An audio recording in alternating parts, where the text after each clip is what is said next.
You know, if you want to see change, you have to see the change within you. And that goes into a process of breaking down the old to be rebuilding the new. When I'm getting at is that, for an example, in order you see like a remodeling things in real estate, and they see a building that has the ability to improve its infrastructure. Of course, they get the land, they get the greeters, they get all that stuff and the paperwork together, and the contractor, so the person who owns the building, and they break it down to in order to be rebuilt. They do it all the time with new stadiums, schools, everything, man. So it's pretty much breaking down things in order to be rebuilt. And when I came to with this concept, I was talking to a coworker of mine. He was a writer. He was like, you know what? You just said something really interesting, man. Because I was just complaining. I was like, man, I was doing a lot of lunges, man. I did like at least 60 lunges. I won't say, that's over exaggerating. I would say maybe like 40, 50 lunges, but I had like a 30-pound dumbbells, man. And while doing the exercise, and lunges seemed like a really just simple exercise, which it is, but man, it's tough on your legs, especially if you're not used to it. It builds up your quads, it builds your hamstring, your knees, all that stuff, man, your gluteus. And it was hard. It was hurtful, man, because at the same time, I was like, oh my God, like I'm just aching. It was hard for me to bend down and just pick things up. But I was understanding that, and I was talking about my regular routine, and he's a vegan. He was just saying, you know what?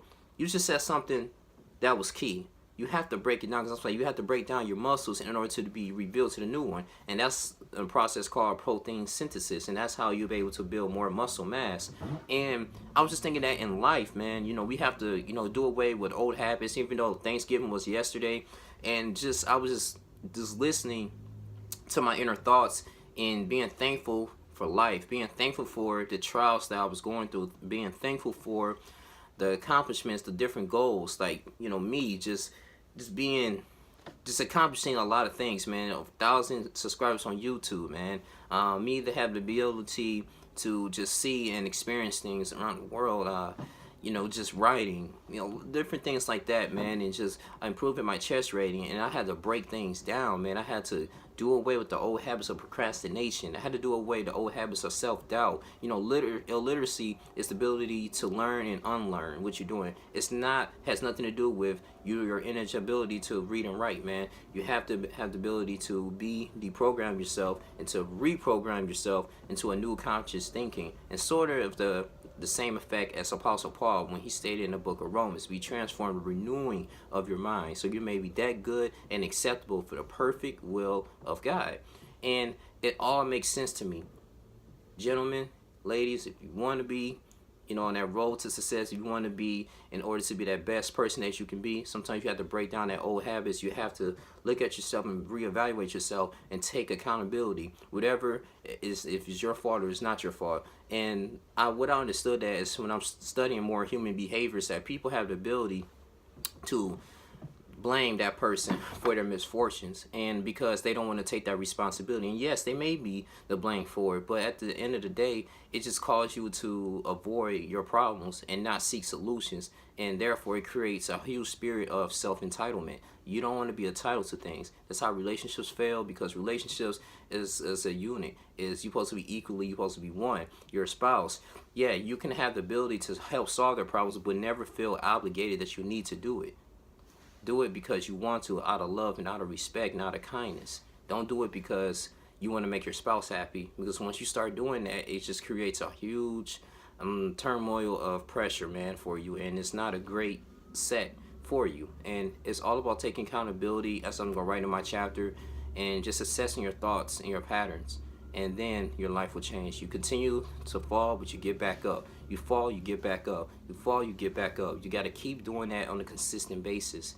And that's all the process of breaking down. And when you break down, you're thinking like, okay, well, let me assess these things. Like, why am I going through this?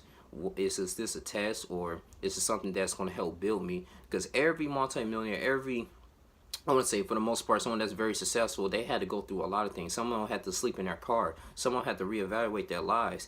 I mean, they had to go through so many things, but also, too, they was very consistent with their work, and they was very straightforward, and they took full accountability, because at the end of the day, it's just you and that casket. So we was born in this world by ourselves, and we're going to come out here and just leave a great seed for our generation. That's the mindset I was thinking. My granddad was talking to me, man. It has nothing to do with how much money you make, though. But the only way for you to get to that point, you have to set full responsibility, because it's easy to blame, it's easy to slack off, but do away with that flesh, man. You know, same thing when you're hungry and fasting, and the purpose of fast is to sustain yourself from food and to receive a spiritual purpose and to break down the flesh so you or your spirit can be exemplified. But this is what I came down to. Please have the ability to break down. You got to break down the old habits to renew in the new habits, and so your new self can be a better thing for other people that's in need. Because what's good of you if you're not welcome to yourself? You'll be a burden to the future generation. So we just got to kind of remanage our thinking. But this is pretty much what I was coming at too this morning. I'm not gonna draw it too long. Have the ability to break down. Love yourself, man. Love God. Take full responsibility. I know it's tough. I know it's hard, but we got to get through it. Love you guys. You guys continue to like, comment, subscribe, support the page on Patreon in the About section, please. And you guys have a great, beautiful day. I'm out. Deuces.